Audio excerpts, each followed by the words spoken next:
Hey YouTube, this is a video on my school EDC bag med kit, and this was requested by one of my subscribers. And let's get started quick. Sorry, getting ahead of myself. The bag is a Black Hawk medics bag. I do not remember the exact name, model number, any of that. It's a good bag though, and I got it for a pretty good deal at a surplus store here in town I like to go to, and oh, everything's upside down. Hang on. Alright, yeah, this is the front of the bag. It has a little compartment sealed with Velcro for IDs, lists, whatever you want to put in there. I just don't use it. And on the inside, right here on the top, we have two large Band-Aids by NextCare. I haven't really used these a ton. I've used it one or two a couple of times, and I have some other kits, but I do like having them on hand. Then I have a couple of two different sizes of gauze pads, 3x3 and 2x2. And these are just for if anybody has a large cut, I can just pack these into it. And I would like to have a roll of gauze, but I don't. It's one thing I have to get. iPad, in case you have a cut or something to the eye. You need to cover it, keep stuff out of it. This is a 2-inch offset bandage compress. And you can use this to wrap a wrist, wrap around a small cut, or a wrist size, area like a wrist to keep the gauze in. This is a 4-inch bandage compress for the same kind of a thing, just of course larger. And you can also use that for a sling, to sling up an arm if it's broken.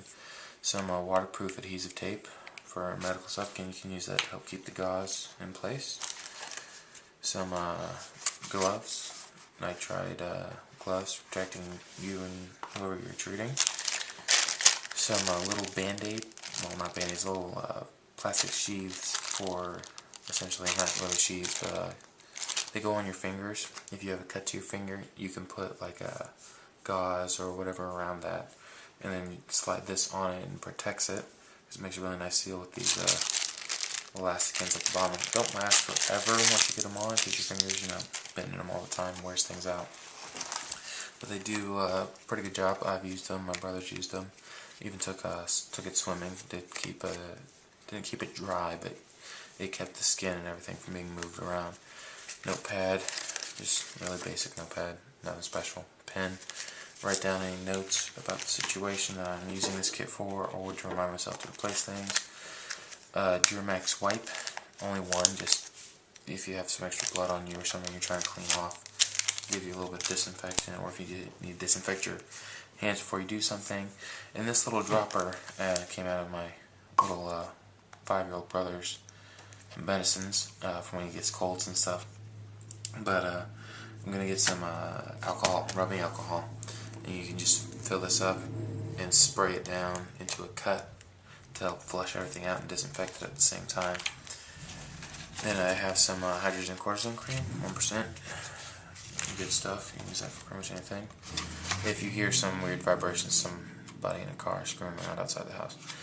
Sting relief wipes, those do work for bug bites, even, like they say, stings, bee stings. Alcohol prep pads, good for little cuts.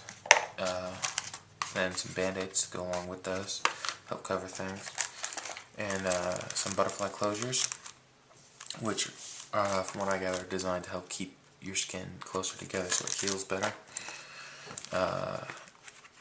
Ammonia inhalant, I believe. I'm not really sure how to say that, but it's for if somebody passes out. See a little picture on the back end. If somebody passes out, you can wave it under their nose, and the smell is supposed to help wake them up. That I've never had to use, and I'm very thankful for that. This is a crushed cold compress, which I do like having on hand. I've used those a couple of times working in childcare, just not out of this kit, out of different kits.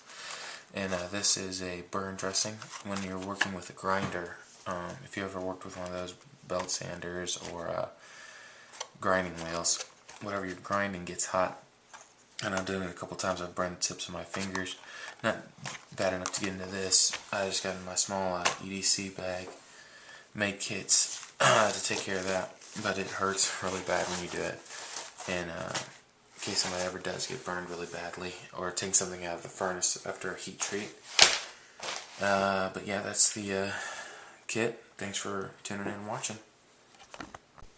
Hey guys, one thing I wanted to mention before I ended the video, I forgot about it, is these knives sitting here that I had around the edges of the flag here while I was doing the video are some knives that I've actually made, and I have to make some sheaths for them.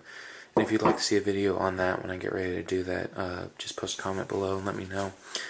And I'm going to do that. I got to sharpen them. They have a little bit of an edge, not much.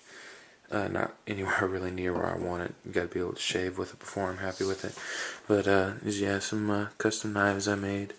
These two little neck knives, going off to some friends, giving those away. But these two big ones I'm keeping, made out of D2 steel, really nice.